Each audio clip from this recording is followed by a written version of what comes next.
Buenas tardes, jóvenes. Vamos a seguir entonces con el siguiente tema de la materia de psicopatología, que serían los trastornos de la psicomotricidad al momento de hacer nuestro examen mental.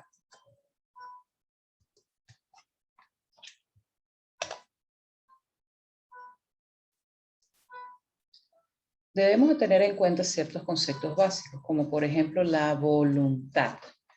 La voluntad se traduce en todos aquellos actos que son debidos a nuestro pensamiento, es decir, está determinada por una libre acción, pero esto también depende de nuestra inteligencia. Se traduciría entonces como la voluntad de un potencial dinámico.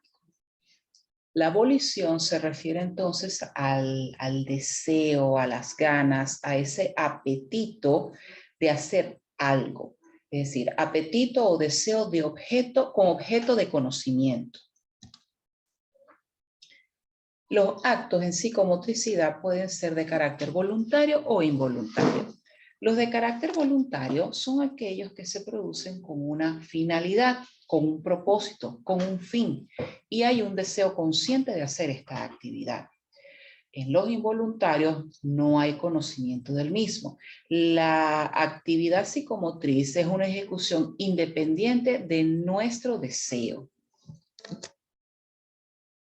Pero en psicomotricidad también existe un motivo. Ese motivo se refiere al de por qué se quiere o se desea algo. Si ese motivo es lo suficientemente intenso, se va a traducir en un acto motor. La deliberación es cuando la actividad psicomotriz se vuelve voluntaria, pero se debe también a que la persona calcula las consecuencias de las mismas.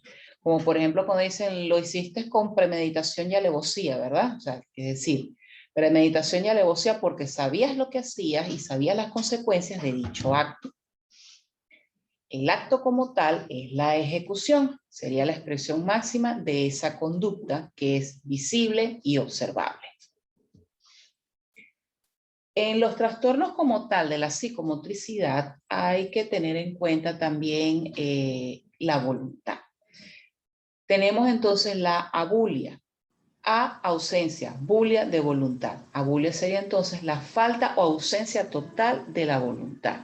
Lo pueden ver en los pacientes con una depresión profunda, una depresión franca, que son esos pacientes que están echados, tendidos, que no quieren ni siquiera comer, no quieren ni bañarse, no porque no deben, ellos saben que deben, pero no sienten que no tienen la energía para hacerlo y prefieren estar echados en la cama sin hacer absolutamente nada.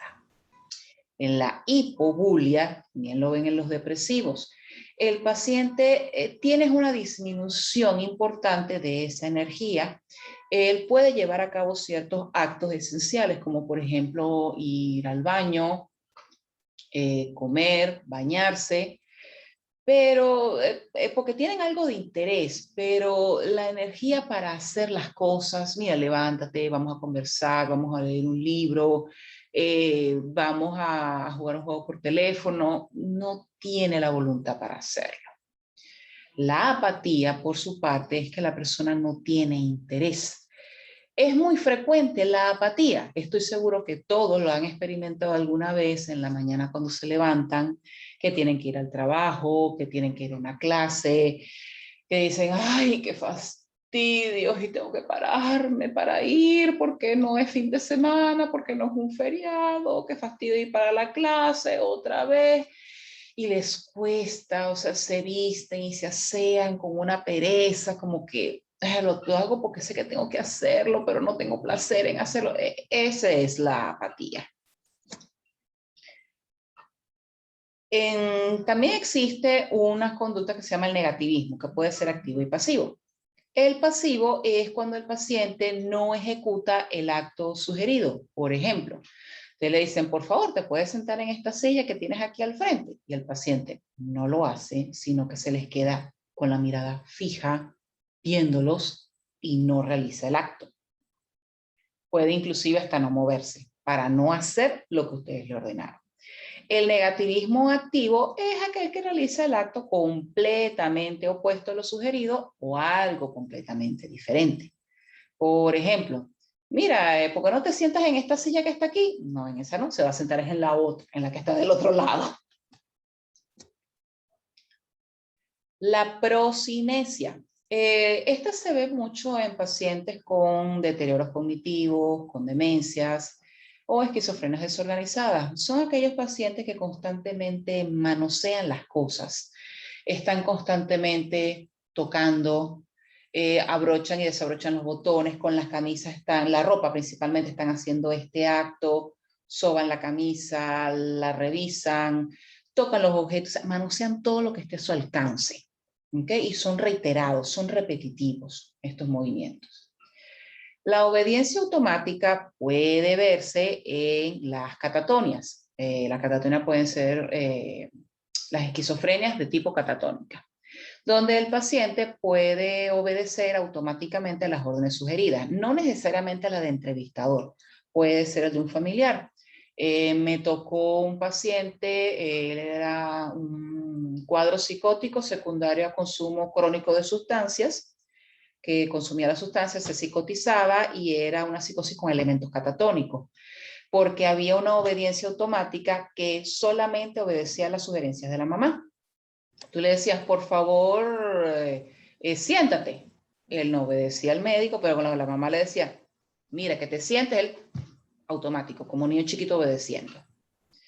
Y en esta obediencia automática el paciente puede inclusive hacer cumplir órdenes que pueden ser muy molestas y extrañas. El estupor catatónico es aquel paciente que queda como inmóvil, con una mirada fija, rostro con facies seria, inexpresiva, que requiere alimentación parenteral, no reacciona a estímulos auditivos, pero podría hacerlo con ciertos estímulos intensos, pellizcos, empujones, punciones con aguja, ¿ok? Esto puede durar un tiempo prolongado y puede haber inclusive pérdida de control de los esfínteres. En la catatonia, como tal, quiero que tengan claro, es un severo estado de la conciencia, donde el paciente no tiene movimientos y adopta una actitud postural prolongada.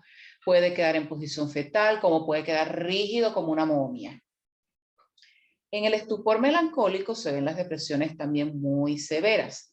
Hay lo que describe en la literatura un cortejo depresivo.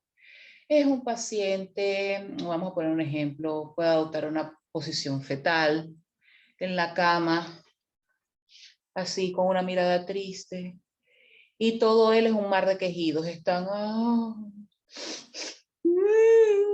y con llanto constante, y con quejas constantes, y lágrimas, y moqueaderas, o sea, una depresión ambulante, si lo quieren ver así. La ataxia en este caso no se refiere a las ataxias que ustedes ven en neurología como las ataxias cerebelosas. Aquí la ataxia se refiere a la representación de un acto en el cual al paciente tú le ordenas o le sugieres que haga un acto de determinado movimiento y termina haciendo otro. Muy parecido a lo que vimos al principio. Aquí tú le dices al paciente, mira, por favor, tráeme esa libreta que está ahí en la esquina, y el paciente puede ir, se dirige a la mesa, se quedó en la mesa, siguió de largo, fue a buscar otra cosa al fondo de la habitación y te trae un objeto completamente diferente. Y tú, pero esto no fue lo que yo te pedí. Por favor, tráeme la libreta que está allá en la silla. Y se lo vuelves a repetir y puede que el paciente vuelva a hacer el intento y a la final no lo hace, porque no puede coordinar la orden con la ejecución. El puerilismo son conductas infantiles que no van acorde con la edad del paciente. Son pacientes que succionan del pulgar, succión de los labios, se jorungan el ombligo, se mecen y se bambolean, quieren que les rasquen la cabeza o se rascan la cabeza y se la soban constantemente. Esas son conductas pueriles. La ecomimia es la copia involuntaria de movimientos o gestos que el paciente está observando. Vuelvo y repito, no es en forma voluntaria, no lo hace porque desee, es involuntario, es como que no tiene conciencia de la copia que está haciendo, de la motricidad. La intranquilidad y la agitación psicomotriz son sumamente frecuentes. La intranquilidad es un aumento de la motricidad, es una hipercinesia. Hay un aumento de los movimientos, pero que no están dirigidos a un fin determinado. Todos hemos experimentado un grado de intranquilidad. Por ejemplo, cuando estamos en un juego y estamos esperando que ya lo que le quede es un batazo, si mete este gol va a ganar el partido, o cuando están esperando, salieron del parcial, están esperando que publiquen la clave para ustedes saber y calcular más o menos cuánto fue la nota, será que pasé, no pasé, y están mordiéndose las uñas, caminan de aquí para allá, de allá para acá, están con las piernas que les tiemblan. Eso es intranquilidad.